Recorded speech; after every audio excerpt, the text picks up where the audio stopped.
Now today we talking about spleen is very very important. तो देखो spleen का एक 10 नंबर का क्वेश्चन आता है पूरा, ठीक है। तो स्टार्ट करते हैं एनाटोमी ऑफ स्प्लीन। तो सबसे पहले देखते हैं ये वेज शेप की होती है ना, इसका शेप होता है वेज शेप, ठीक है। अब बात करते हैं इसके लोकेशन की। तो देखो अगर तुम ऑर्गन पढ़ रहे हो ना, तो विशेष रूप से एब्डोमन के जितने ही ऑर्गन है ना, उनको पढ़ने से पहले तुमको एब्डोमन के 9 रीजन पढ़ना है। क्योंकि तुम अगर एब्डोमन के 9 रीजन पढ़ लिया ना, फिर तुम्हारे लिए कोई भी ऑर्गन हो चाहिए उसके है ना रिलेशन है ना बहुत इजी हो जाएंगे फिर, है ना। नहीं तो तुमको रिलेशन रटना पड़ेगा। इसीलिए आपको कोई भी ऑर्गन पढ़ने से पहले एब्डोमन के 9 रीजन पढ़नी है और कौन से ऑर्गन की लोकेशन कहाँ पे होती है ये पढ़ना है, ठीक है ना। जैसे मैंने ये बताया कि ये एब्डोमन का 9 रीजन हो गया, ठीक है। और ये राइट साइड हो गया और ये लेफ्ट साइड हो गया, ठीक है। और ये umbilicus, epigastric, hypogastric, right hypochondrium, right lumbar, right iliacus, left hypochondrium, left lumbar, left iliacus, ठीक है। कम से कम इतना तो आना ही चाहिए तुमको। ये होने के बाद में अब देखो आपको ये भी पता होना चाहिए कि स्टोमक यहाँ पे होता है ऐसे, और डुडेनम यहाँ पे होता है, पेनक्रियाज ऐसे होता है, और लीवर ऐसे होता है, और किडनी ऐसे होती है ना। तो और ये ट्रांसफर कोलोन, ये असेंडिंग कोलोन ऐसा होता है, ये वर्मीफोरम अपेंडिक्स होता है ना। तो कम से कम इतनी ये लोकेशन है ना ऑर्गन की, ये लोकेशन आनी चाहिए। अगर ये लोकेशन आएगी ना तो तुम्हारे लिए है ना रिलेशन फिर बहुत ईजी हो जाएगा, है ना। नहीं तो तुम्हें रिलेशन रटना पड़ेगा। अब बात करते हैं स्प्लीन की। तो इसकी शेप होती है वेज शेप की। और अब देखो मैंने बताया कि स्प्लीन होती है यहाँ पे है ना, यहाँ पे होती है। तो देखो अब लेफ्ट हाइपोकॉन्ड्रियम और epigastric region, left hypochondrium, epigastric, okay. तो ये पिक्चर आपको दिमाग में रखनी है ना। फिर ये याद नहीं करना पड़ेगा, बस ये याद करना है। और फिर 9, 10 और 11 रिब्स पे, ओके। तो ये हो गई इसकी लोकेशन। अब बात करते हैं इसके ऐसे ही लोकेशन आपको स्टोमक की याद करनी है, किडनी की याद करनी है, लीवर की याद करनी है, और पेनक्रियाज की याद करनी है, और गोल ब्लेडर की याद करनी है ना। फिर तुम्हारे लिए रिलेशन बहुत ईजी हो जाएगा। और अब नेक्स्ट बात करते हैं इसके डायमेंशन की। ये भी इम्पोर्टेंट है, यह इसी साल है ना 2 नंबर का क्वेश्चन आया है कि long 12.5 centimetre, broad 7.5 centimetre, thick होता है 2.5 सेंटीमीटर। अब बात करते हैं इसके एक्सटर्नल फीचर की, ठीक है। तो एक्सटर्नल फीचर में देखना, पहले अपन थ्योरी पढ़ते हैं, बाद में डायग्राम से समझेंगे। तो एक्सटर्नल फीचर में सबसे पहले 2 तो angle, 2 and, anterior posterior and, 2 surface और 3 बॉर्डर, सुपीरियर, इन्फीरियर और इंटरमीडिएट, ओके। तो सब 2 है, ओनली बॉर्डर 3 है। एक एक्स्ट्रा बॉर्डर कौन सा है? Intermediate border, okay. इंपॉर्टेंट है ये कि स्प्लीन में एक इंटरमीडिएट बॉर्डर होता है, ठीक है। और अब देखो सरफेस, डायफ्रेगमेटिक और विसरल सरफेस।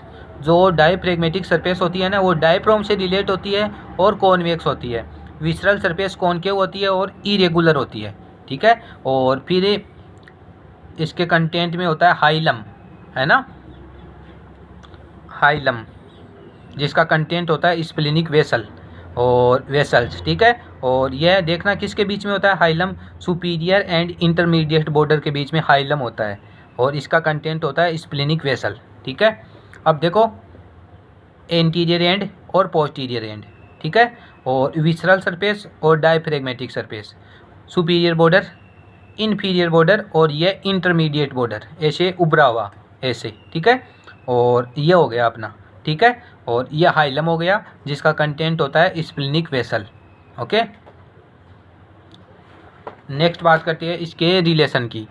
तो देखो रिलेशन मैंने बता दिया तुमको कि अगर तुमको एब्डोमन के 9 रीजन आते हैं ना, तो और उनमें कौन कौन सी ऑर्गन की लोकेशन कहाँ पे है, अगर ये आता है ना तो तुम्हारे लिए रिलेशन एकदम ईजी हो जाएगा, ठीक है। तो देखना फर्स्ट बात करते हैं विसरल रिलेशन, है ना। तो फंडस ऑफ द स्टोमक, यहाँ पे स्टोमक भी होता है मैंने बोला था। लेफ्ट किडनी भी होती है मैंने बोला था। स्प्लेनिक फ्लेक्चर ऑफ कोलोन, है ना, कोलोन भी होता है। और टेल ऑफ पेनक्रियाज, तो मैंने बोला था टेल ऑफ पेनक्रियाज भी होता है, ठीक है। तो चारों देख लो हो गया। Fundus of the stomach, kidney भी होता है, कोलोन भी होता है और पेनक्रियाज भी होता है। पेनक्रियाज की टेल होती है, क्योंकि देखो यहाँ पे है ना, मतलब आपको पता है कि ये होती है डुडेनम, और डुडेनम में पेनक्रियाज का हेड, ऐसे रहता है ना। तो ये टेल है, इस पे आ जाएगी यहाँ पे। और ये डुडेनम के सेकेंड पार्ट, सेकेंड, थर्ड और फोर्थ पार्ट के रिलेशन में आ जाएगा पेनक्रियाज ऑफ हेड, ठीक है। और डायफ्रेगमेटिक सरफेस ये रिलेट होती है डायफ्राम से, नाम से स्पष्ट हो रही है। फिर बात करती है इसके लिगामेंट की।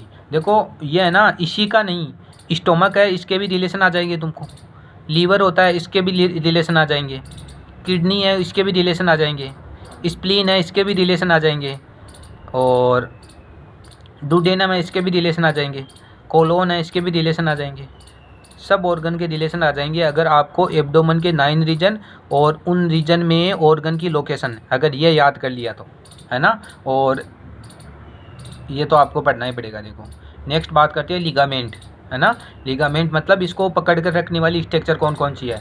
तो गैस्ट्रो स्प्लीनिक लिगामेंट, देखो नाम से स्पष्ट हो रहा है, गैस्ट्रिक और स्प्लीन, स्प्लीन को पकड़ के रखेगा और कहाँ तक जाएगा, गैस्ट्रिक यानी स्टोमक। लिनोरेनल लिगामेंट और फ्रेनिकोकोलिक लिगामेंट। तो गैस्ट्रो स्प्लीनिक लिगामेंट, लिनोरिनल लिगामेंट और फ्रेनिकोकोलिक लिगामेंट। तो ये 3 लिगामेंट याद करनी है तुम्हें, है ना, इम्पोर्टेंट है, ये 3 लिगामेंट याद करनी है ना। पूछ लेते हैं कि स्प्लीन से रिलेटेड ये लिगामेंट लिखी है, ठीक है। तो ये लिगामेंट भी तुमको याद करनी है। नेक्स्ट बात करते हैं इसकी ब्लड सप्लाई की। तो देखो सीधी ब्रांच निकलती है सीलियक ट्रंक से, स्प्लीनिक आर्टरी, ओके।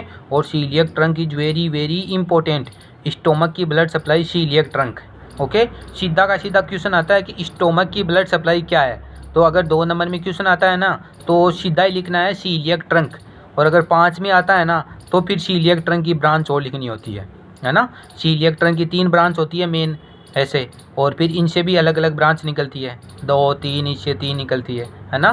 तो वो पूरी लिखनी होती है अगर 5 नंबर का क्वेश्चन आता है तो। अगर 2 का आता है तो सीधा ही लिखना है कि स्टोमक की ब्लड सप्लाई होती है सीलियक ट्रंक, ओके। और देखो सीलियक ट्रंक से सीधी ब्रांच निकलती है स्प्लीनिक आर्टरी, नाम से है स्प्लीनिक, नाम से स्पष्ट हो रहा है ना, स्प्लीनिक आर्टरी। तो यह सप्लाई करती है किसको, स्प्लीन को, ओके। तो देखो स्प्लीन इंपॉर्टेंट है ना, इसके रिलेशन याद करना और डायमेंशन याद करना और लोकेशन याद हो जाएगी, ठीक है। और इसके सरफेस बॉर्डर ये याद करना, सब 2-2 होते हैं, ओनली बॉर्डर 3 होते हैं, एंड भी 2 होती है और एंगल भी 2, सरफेस भी 2, ओके। Thank you.